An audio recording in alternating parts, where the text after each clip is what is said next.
আসসালামু আলাইকুম রহমতুল্লাহি ওয়া বারাকাতুহু। প্রিয় দর্শক শ্রোতা, আশা করি সকলেই ভালো আছেন। তো আজকে আমাদের বিষয় হচ্ছে যে হলুদ।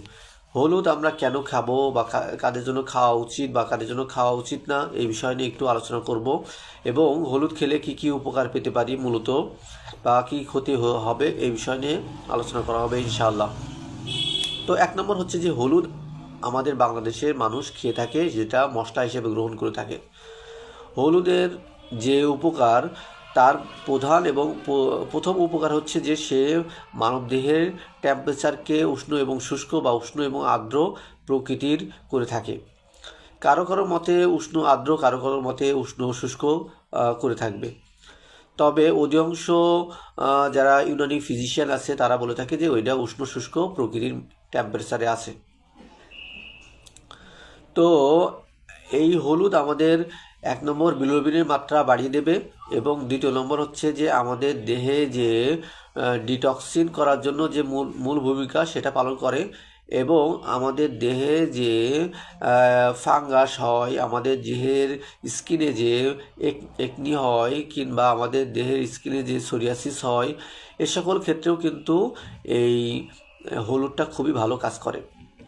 কিন্তু এই হলুদটা যখনই কাজ করবে তখন বুঝতে হবে যে আপনার টেম্পারেচার কি আছে, কোল্ড আছে অথবা ড্রাই আছে, এজন্য সে কাজ করতে পারছে।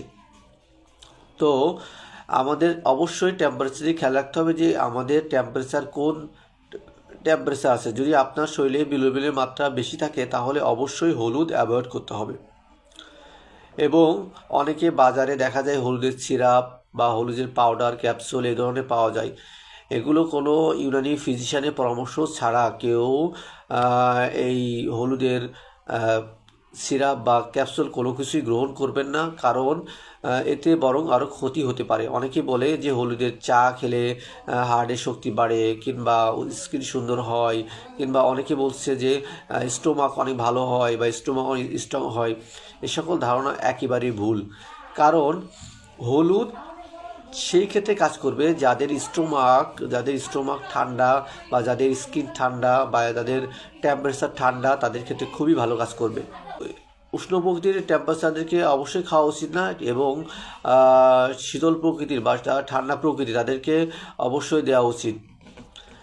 যেমন ধরেন একজন লোক, সে জন্ডিসে আক্রান্ত অথবা তার শরীরে অনেক বেশি হাই ব্লাড প্রেশার আছে, সেই ক্ষেত্রে অবশ্যই তাকে অ্যাভয়েড করতে হবে, কারণ তার টেম্পারেচার এবং তার ব্লাড প্রেশার বাড়িয়ে দিতে পারে। আরেকটা বিষয় হচ্ছে যে তাদের ঠান্ডাজনিত ডায়াবেটিস আছে, ঠান্ডাজনিত বিপি আছে, বিটি লো, ব্লাড প্রেশার আছে, অথবা ঠান্ডা বা শরীরে ঠান্ডা কিন্তু তার ব্লাড প্রেশার বেশি, সেই ক্ষেত্রে কিন্তু এই হলুদটা ভালো কাজ করতে পারে। কারণ তার শরীরে ঠান্ডা হওয়ার কারণে তার কি ব্লাড সার্কুলেশন ভালো হচ্ছে না, তার কোলেস্টেরল লেভেলটা বেড়ে যাচ্ছে। যখন হলুদ খাবে তখন ব্লাড সার্কুলেশন বেড়ে যাবে। যদি তার সঙ্গে 1 চামচ হলুদ এবং 1 চামচ মধু দিয়ে সে খেতে পারে তাহলে আরও বেটার সে কাজ ফিল পাবে। তবে ডায়াবেটিস রোগীদের জন্য মধু খাওয়া ঠিক হবে না। তো এটা হচ্ছে ওভারঅল কথা, যে আমরা হলুদ তখনই খেতে পারবো যখন আমাদের টেম্পারেচার লো থাকবে এবং কুল থাকবে, তখন আমরা কি করতে পারবো, এই হলুদটা খেতে পারবো। এবং যাদের টেম্পারেচার হট আছে এবং ড্রাই আছে, হট এবং ড্রাই মিক্স আছে, তাদের ক্ষেত্রে অবশ্যই খাওয়া যাবে না। তো এটা হচ্ছে বিষয়। আরেকটা বিষয় হচ্ছে যে আমরা হলুদকে কি পরিমাণে খেতে পারি বা কোন ডোজেস ফর্মে খেতে পারি, সেটা হচ্ছে যে অবশ্যই যদি সেটা রস হয়, যদি আপনি কাঁচা হলুদ খান তাহলে 1 থেকে 2 চামচ খেতে পারেন। আর এটা অবশ্যই রোগীর উপর ডিপেন্ড করবে। আর যদি ক্যাপসুল হয় তাহলে অবশ্যই সর্বোচ্চ 1 থেকে 2 গ্রাম এটা গ্রহণ করতে পারেন। আর তার বেশি গ্রহণ না করাও সবচেয়ে ভালো। যদি কারোর ক্ষেত্রে দেখা যায় যে হলুদ বেশি খাওয়ার কারণে ব্লাড সার্কুলেশন বেশি হচ্ছে বা বুকে পালপিটেশন বেশি হচ্ছে, তাহলে সে অবশ্যই দ্রুত 1 চামচ লেবু রস গ্রহণ করবেন। তাতে তার কী হবে, ব্লাড সার্কুলেশন কমে যাবে এবং সে স্বস্তি ফিল করবেন। অনেকে যদি হুট করে খেয়ে ফেলেন বা না জেনে বা কোনো মানুষের পরামর্শে বা কোনো ডাক্তারের পরামর্শে খেয়ে থাকেন, তাহলে অবশ্যই লেবু রস খাবেন। ঠিক আছে। অনেকে দেখা যায় যে খাবারের ভিতরে বা কোনো ভারী খাবারের ভিতরে হলুদের পরিমাণ অনেক বেশি হয়ে গেছে, তখন আপনি ওই খাবার খাওয়ার পরে লেবু রস খাবেন। তাতে কী হবে, আপনার ব্লাড সার্কুলেশন অনেক বেশি হবে না এবং বিপিটা হঠাৎ করে হাই হবে না, তখন আপনি স্বস্তি ফিল করবেন। এজন্য মনে রাখতে হবে যে টেম্পারেচার যে কতটা ইম্পর্টেন্ট সেটা আপনি তখনই বুঝতে পারবেন যখনই আপনি হাই ব্লাড প্রেশার রোগী এবং হলুদের রস খেয়েছেন, তাহলে আপনি বুঝতে পারবেন যে আপনি কতটা অস্থিরতা ফিল করবেন।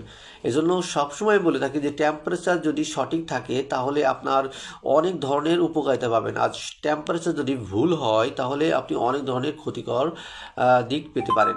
তো সবাই ভালো থাকবেন, সুস্থ থাকবেন। আসসালামু আলাইকুম ওয়া রাহমাতুল্লাহি ওয়া বারাকাতুহু।